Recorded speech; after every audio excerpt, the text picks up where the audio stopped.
তুলে ধরছি একটা খুব ইন্টারেস্টিং ব্যাপার। আমাদের সারা পৃথিবীতে ছড়িয়ে থাকা বাঙালি হিন্দুদের কাছে আর একটা খুব বড় ঘটনা এটা। এই প্রথম বাঙালি হিন্দু জিনোসাইড মিউজিয়াম তৈরি হচ্ছে, যেরকম জিউসদের নামে হচ্ছে হলো আমেরিকার লস অ্যাঞ্জেলেসে।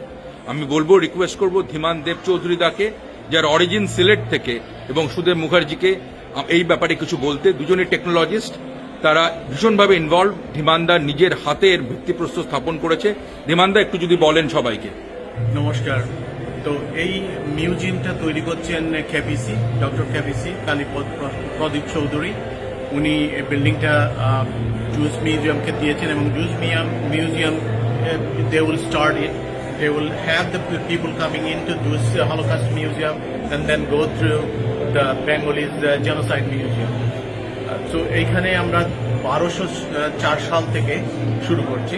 1204 সালের পর থেকে যে ঘটনাগুলো ঘটেছে, যেমন কেরানি ডাইনেস্টি এসেছে, আমাদের মেয়েদের উপর কিরকম অত্যাচার করেছে, সেইখান থেকে কিভাবে ইপিজেনেটিক সাইলেন্সিং তৈরি করা হয়েছে আমাদের জেনারেশন বাই জেনারেশন, সেগুলো আলোচনা করা হবে। ব্রিটিশরা কিভাবে আমাদেরকে ডিভাইড করেছে সেগুলো নিয়ে আলোচনা করা হবে।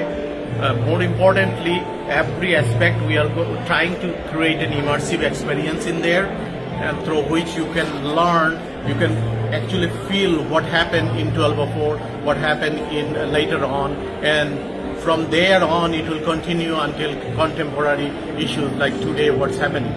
So everything would be presented in there. Bakhtiyar খলজির যে আক্রমণ, সেখান থেকে শুরু হচ্ছে ইতিহাসটা, রাইট? এবং বাঙালি হিন্দুর উপরে আজকেও যে অত্যাচার চলেছে। সুদেব, তুমি কি বলো? পশ্চিমবঙ্গে বাংলায় এই জেহাদি সরকার সরে ভারতীয় জনতা পার্টি তথা গেরুয়া ধ্বজে আসা এবং এই ধরনের মিউজিয়ামকে আমেরিকা থেকে কলকাতার বুকেও নিয়ে আসা, পশ্চিমবঙ্গেও নিয়ে আসা কতটা ইম্পর্টেন্ট? হ্যাঁ, একটা জিনিস যেটা আমরা আজকে সবাই যেখানে এক জায়গায় আসতে পেরেছি, দীর্ঘদিন ধরে এই যে বাঙালি হিন্দুদের ওপর যে গত 800,000 বছর ধরে যে অত্যাচার হয়ে আসছে, তার একটা ক্রোনোলজিক্যাল যে একটা ভিউ পয়েন্ট, যেটা দেখানো সবাইকে যে আমরা কোথায় ছিলাম, কোথায় চলে এসেছি, সেই প্রত্যক্ষদর্শীর যে একটা যে ভাব, সেখানে যে একটার পর একটা মন্দির ধ্বংস হয়েছে, একটার পর একটা কালচার ধ্বংস হয়েছে। আমরা আমাদের সেই কালচারাল আইডেন্টিটিটাকে আবার খুঁজে পাওয়ার জন্য এটা একটা চেষ্টা। আমরা চাই যে প্রত্যেকটা বাঙালি এটা নিয়ে ভাবুক। আজকে পশ্চিমবঙ্গে যা হচ্ছে, যে বাঙালির যে শেষ ভিত্তি, বাঙালি হিন্দুর যে শেষ মাটি, সেই মাটিটাও আজকে মরে যাচ্ছে। সেই মাটিটাকে বাঁচানোর জন্যে আমরা সবাইকে এক জায়গায় আসতে হবে। বাঙালির মধ্যে বাঙালির হিন্দুর মধ্যে যে ভাগাভাগি, এই যে দীর্ঘদিন ধরে চলে আসছে। তারপরে এলো মার্ক্সবাদীরা, তারা এসে বাঙালিদেরকে উল্টোপাল্টা বোঝালো। যারা বাংলাদেশ থেকে ছিন্নমূল হয়ে আসা কিছু লোককে তারা ইউজ করে, তাদেরকে দিয়ে তারা একটা সরকার গঠন করলো। কিন্তু করে তারা কি করলো? তারা সেই সরকারটাকে জেহাদি মুসলমানদের হাতে তুলে দিল। আজকে পশ্চিমবঙ্গের প্রত্যেকটা কোনায় গেলে সেখানে বাঙালি হিন্দুদের হয়ে কথা বলার কোনো জায়গা নেই। একটার পর একটা জায়গায় বাঙালি হিন্দুরা উৎখাত হচ্ছে। মুর্শিদাবাদ থেকে বাঙালি হিন্দুরা আজকে পালিয়ে যাচ্ছে। এভাবে তো চলতে পারে না। আমাদেরকে দাঁড়াতে হবে। এই যে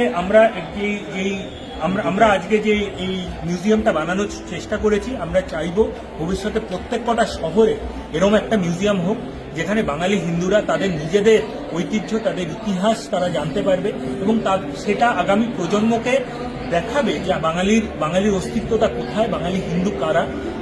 আমাদের একটা ডিপ কালচারাল একটা অ্যাসপেক্ট আছে। আমরা দুর্গা পুজো করি, আমরা মাতৃকে পুজো করি। সেই মাতৃপুজোর যে ইতিহাস, সেটা যেন সবার সামনে চলে আসে। সুতরাং আপনাদের সবাইকে বলবো যে আপনারা এটাকে সাপোর্ট করুন, আপনারা আমাদের সাথে থাকুন।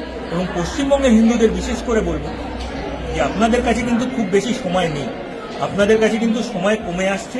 এইবারই আপনাদের সময়। আপনাদের যে ভোটটা, সেটা কিভাবে দেবেন সেটা নিয়ে আপনারা ভাববেন। 50 টাকা 100 টাকার জন্য একটা ভোট দিয়ে দিচ্ছেন, আমাদের পরবর্তী প্রজন্মের কিন্তু আর কোথাও কোনো জায়গা থাকবে না। এই জিনিসটা নিয়ে আপনারা ভাববেন। এটাই কিন্তু আপনাদের হাতে শেষ সুযোগ। ধন্যবাদ।